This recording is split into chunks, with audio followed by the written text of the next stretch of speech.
は卒業式だからこれが最後のチャンスだよ指の震えを抑えつつ This show is weird.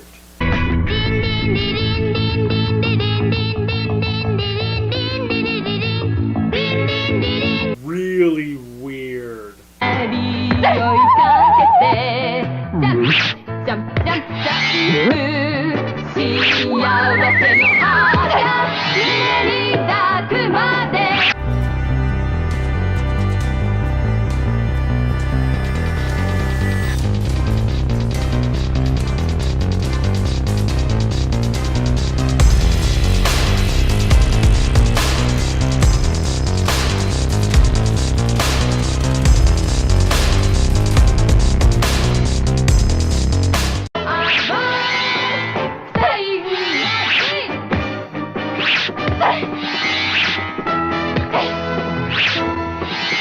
Super extremely weird. What's up everyone, I am the Kaiju no Kami if you do not know by now, and welcome to 2021. Today I'm going to be taking a look at Mill Creek's Blu-ray release of Ultraman Taro. Ultraman Taro began life with the idea of being more appealing to children, and as such, Tsuburaya decided to make its follow-up to Ultraman Ace be a more lighthearted series that revolved around fairy tales. Due to this nature, one of the show's original planned names was Ultraman Jack, as in the titular character from Jack and the Beanstalk. Apparently, they felt the name Jack would entice audiences to make comparisons between the show's name and the type of crime known as hijacking, so they decided to base the series title off the popular Japanese myth Ultraman Taro, deeming it Ultraman Taro. The decision to take the show into a more childish direction turned off many of the adult viewers, while kids loved it so much it was even given an extension, ending at 53 episodes, making it the longest running Ultra series of the Showa era. Was the adult audience justified in their decision making to just blow Ultraman Taro off as nothing more than child's play, or were they simply ignoring an intriguingly brilliant show? Let's kick this review off to find out. The heroes. Ultraman Taro's main military group is known as Zat. Oh boy. Let the puns commence. Zat stands for Zaraba of all territories. I still have no idea what that even means. Anyhow, Zat is the newest group to protect the Earth, and it's never explained what the hell happened to Tak. Nevertheless, Zat leaves a lot to be desired when it comes to being a serious group of soldiers thanks to their lurid color scheme that you can see from miles away. It also doesn't help that some of their plans are utterly ridiculous in both name and execution. 来支給届けてくれ。しかし、保証を言ってもどうするんですか？うるさい、つべこ言うな。払いは。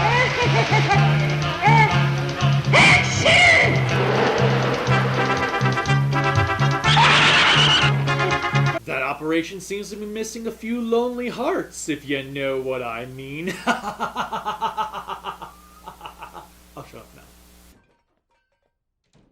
How men amuse themselves. However, they at least usually take a monster sighting seriously enough to investigate it without declaring the reporter to be hallucinating or something. The only negative aspect about Zat is how many of the core members just up and disappear throughout the series for no rhyme or reason. Their captain, Akira Nagoya's Yutaro Asahina, vanishes about a quarter of the way into the series with the occasional appearance here or there late in the series, and no one ever seems to even recognize this aspect. Furthermore, there's a member of the team named Jiro Nishida who is replaced by Takeshi Ueno at episode 8, only for Ueno to vanish without a care in the world during the second half of the show. 宇宙ステーション V9 へ転勤になった西田隊員の代わりに今日から諸君の仲間入りをする。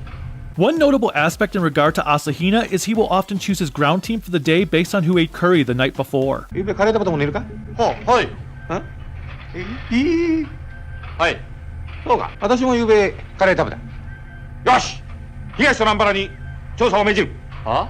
The most important members of the team include Lieutenant Shuhei Aragaki, Tatsuya Katajima, and Tadao Nambara. They are played by Takehiko Tono, Hidesuke Sumura, and Toyoyuki Kimura. Aragaki's look constantly changes throughout the series as he kicks the show off looking like the typical bigger member of the team to growing his hair out while sometimes wielding a wicked mustache. タンパク質はな、人間にとって重要な栄養分だ。ダメですか。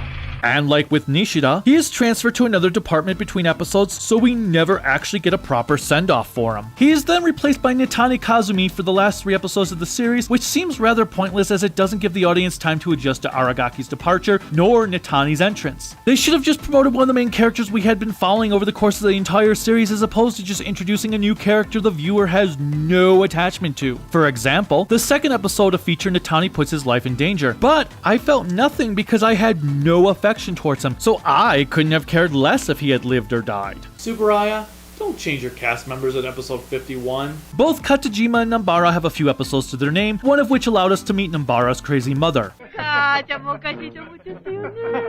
母ちゃん、しとることはなかったもん。ほら、メガネばかけんば。おふくろのやつ、えらい金眼なもんで。As for Katajima, we meet a childhood friend of his who moved away when they were young, so he never saw her again. でもよかった。立派になっているてっちゃんに会えて。立派でもないけどさ。ザットの隊員だなんて最高だわ。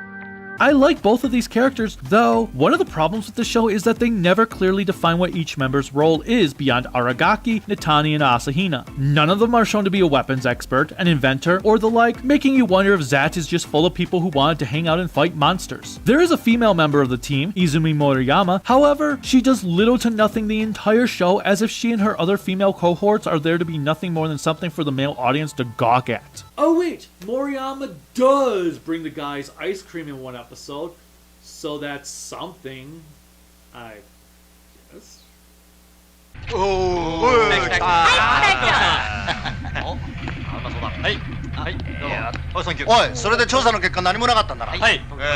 She is played by Kyoko Matsuya and apparently dreams of marrying Kotaro, even though we never actually see any type of relationship built between the two throughout the entire show at all. Does not compute. Does not compute. Does not compute. Our main lead is a traveling vagabond known as Kotaro Higashi. You may recognize actor Saburo Shinoda, for he was featured in an episode of Ultraman Ace as a man who got pissed off at Ace for insulting a ship he was trying to fix up. When the series kicks off, Kotaro has just returned to Japan after being away for some time and stayed aboard a cruise ship under the graciousness of its captain Shiratori and dreams of becoming Japan's best boxer. A monster attack leads him to becoming a member of Zat, and his premature heroic death entices the mother figure to the Ultra Brothers, Mother of Ultra, to merge Kotaro with the body of her dead son Taro into one being. ウルトラ6番目の弟ウルトラマン太郎が今誕生する姿を見るがよい。 I really like the design to Taro as he looks more like Ultra 7 compared to the other 4, but with horns on the side of his head. It also helps 7 no longer stands out compared to everyone else now. With that in mind, I have to say that Taro is like the John Wick of Ultramen. Very early on, a monster kills his dog and it makes Taro a brutal mother effer.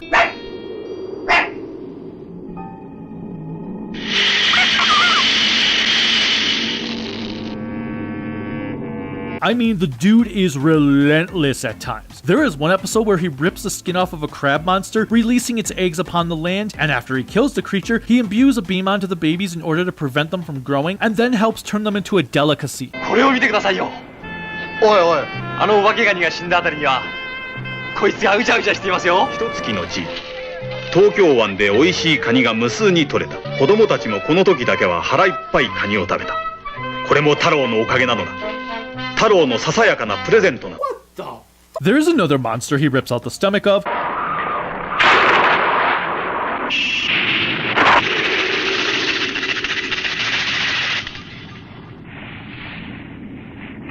Remember, folks, this show is for kids. He kicks one in the balls.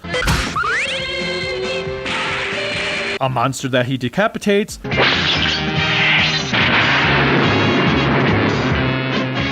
One he literally rubs out of existence.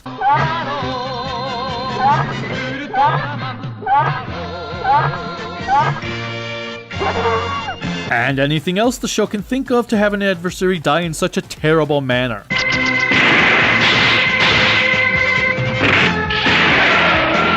Like, goddamn, dude. There is very little mercy ever shown to a monster, and usually when he does do such, it's because someone begged him for it.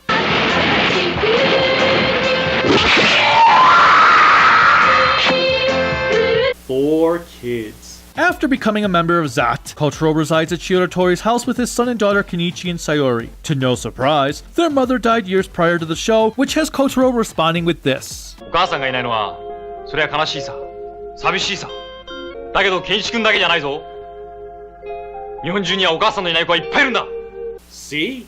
Even the show knows its own stereotype.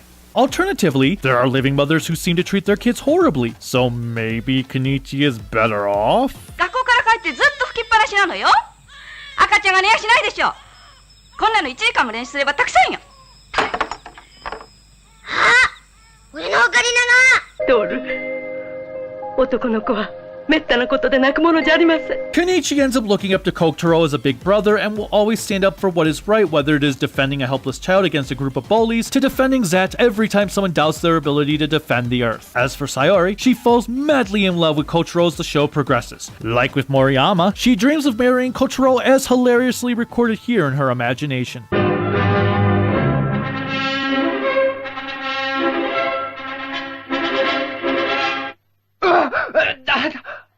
孝太郎さんたらひどい。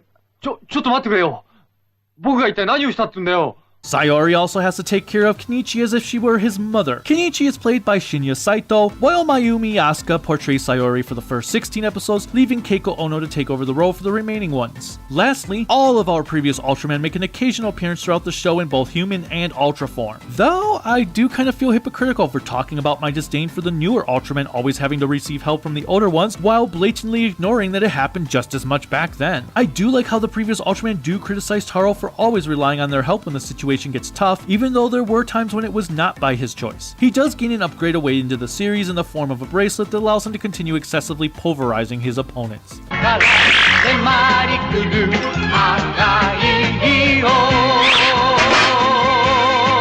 The monsters and aliens. Unlike with Ultraman Ace, there is no main threat to Earth. Although, the Yapul, who is apparently one sole individual instead of a race of beings, does show up in an episode, proving it again as to why Ace and Tak sucked so badly at their jobs. Ultraman Taro を破れたりでかしたぞエムスター。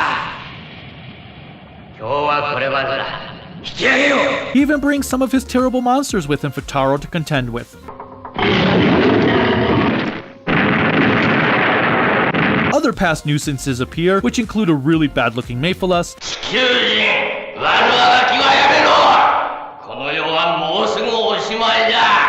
Ella King, and Bemstar.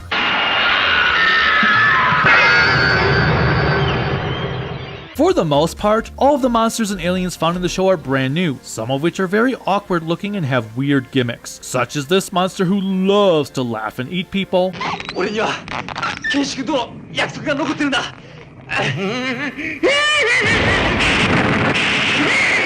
along with this Marsupio-esque one here,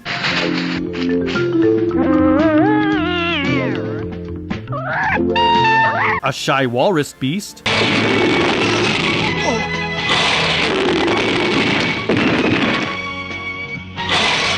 a killer vending machine,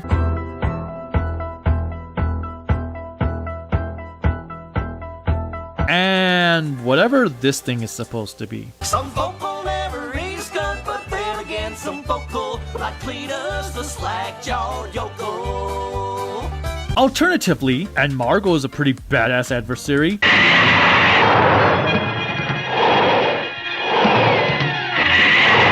while we get this Moochie-loving monster that comes with his own amazing theme music.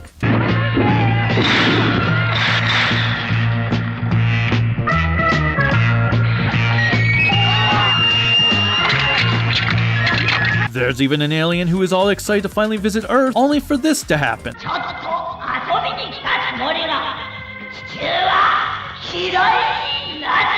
Yeah, sounds about right.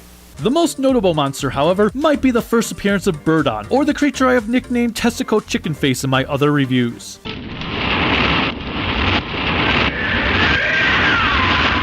Birdon is actually kinda chilling in this series as we actually see him eat other monsters and people.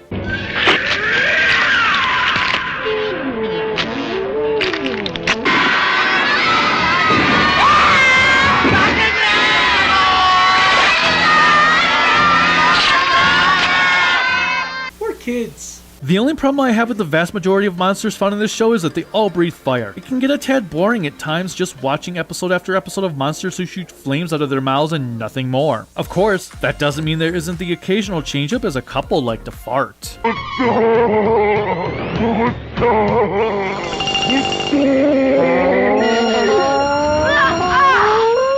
Wow. At least there's nothing as bad as the bedwetting monster. The effects and music. The effects and music in Taro are on par with everything else Tsuburaya was doing at the time. Composite shots come off convincing, and as to be expected, there's some truly outstanding camera work with great looking miniatures. Many fights are well shot and choreographed.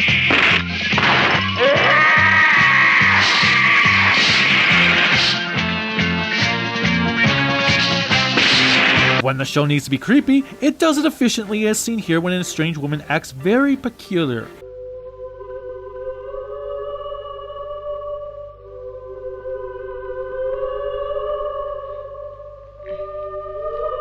I did like this scene that featured a colorful sunrise during a monster attack.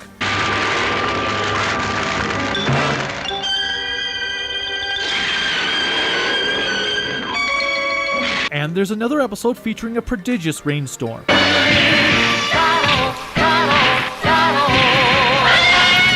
Overall, as I said, it's what you come to expect from an Ultra series, even if there is the occasional hiccup.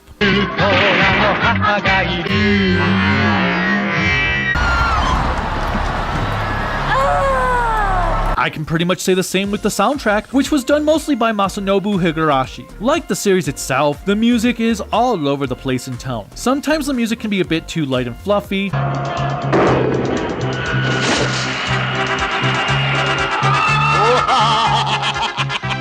while there are moments of intensity.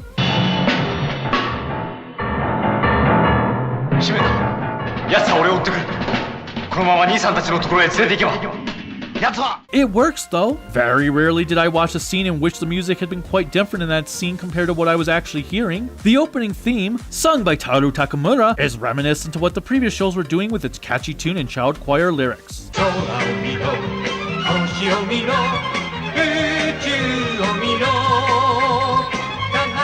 One episode also features a synthetic mix of the opening, which sounds really badass.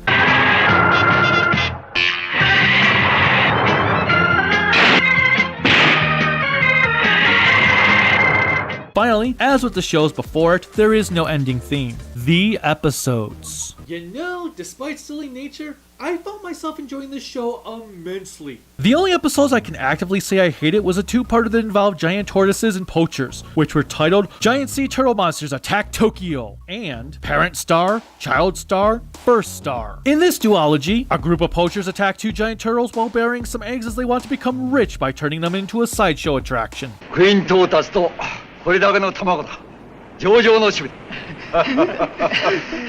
One of the turtle eggs gets broken, so they decide to dine on some turtle soup on their way back to Japan. Gamera is really neat. Gamera is filled with meat. We've been eating Gamera. This leads into the parents attacking Japan, and every person involved in this affair dies.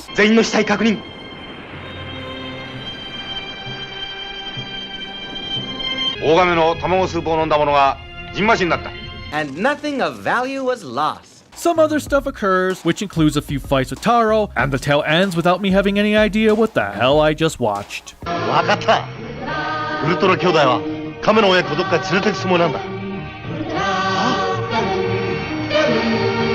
These two episodes left such a sour taste in my mouth that I wasn't sure if I was going to enjoy the rest of the show or not. But fortunately, they turned out to be the worst of the series, at least in my book. Nevertheless, for as bad as they were, they still weren't bedwetting monster episode bad. I did like that nearly 30 episodes later, we had a callback to them with a little girl whose parents were killed during the Turtles' assault on Japan. Poor kids. From there were a lot of really top-notch stories that left me pondering what my favorite would be. One that included an ancient Egyptian curse, a festival that saw a baby monster getting straight on Earth due to its injury, not to mention we have an appearance by Kamen Rider V3 and Thunder Mask.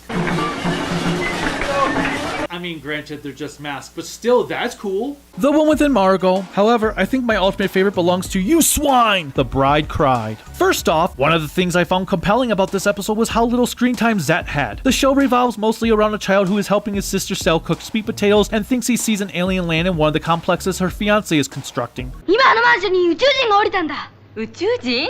まさか。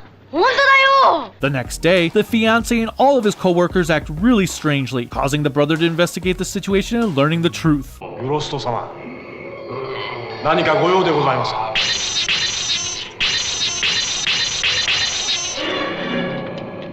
It feels very out of place for Taro due to how serious it can get, yet it also makes it stand out compared to its 52 brethren. It's got a lot of incredible camera work, lighting, and a blue filter to make everything look like it's being frozen by the alien invader. Oh, and let me not forget this superb piece of chase music.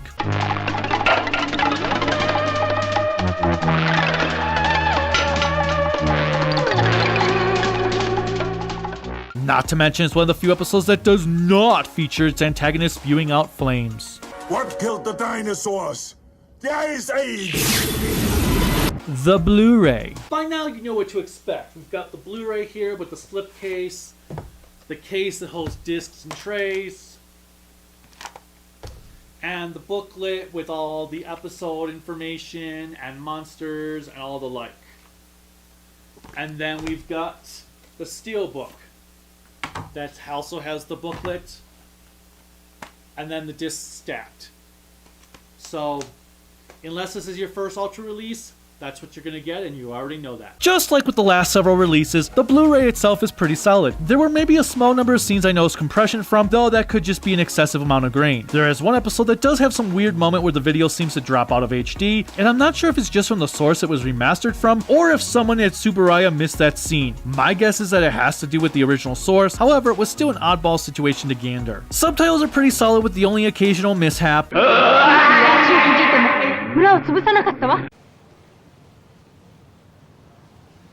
Right.